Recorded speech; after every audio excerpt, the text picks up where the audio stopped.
హరే కృష్ణ ధన్వాత్రినాం సౌల్య శిష్యుల Prabhupad.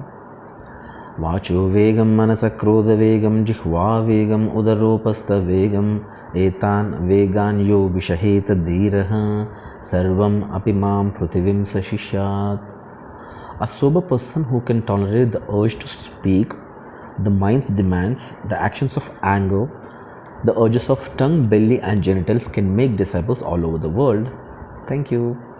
So the meaning ఏంటంటే ఎవరైనా ప్రపంచమంతా ఫాలోవర్స్ కావాలి అనుకుంటే వాట్ దే కెన్ డూ, వాళ్ళు 6 అర్జెస్ కంట్రోల్ చేసుకోవాలి. ఏంటి? వాచో వేగం, ఫస్ట్ మాట్లాడేది. వాచో వేగం మనసహ అంటే మైండ్ యొక్క దాని, మనస క్రోధ వేగం anger, and the urges of tongue, belly and genitals. So మనం 3 లైన్లు ఉంటాయి కదా, ఏంటి? నోరు అండ్ ఉదరము అండ్ జెనిటల్స్. ఈ 6ని కంట్రోల్ చేసుకుంటే నీకు దేశమంతటా ఫాలోవర్స్ ఉంటారు.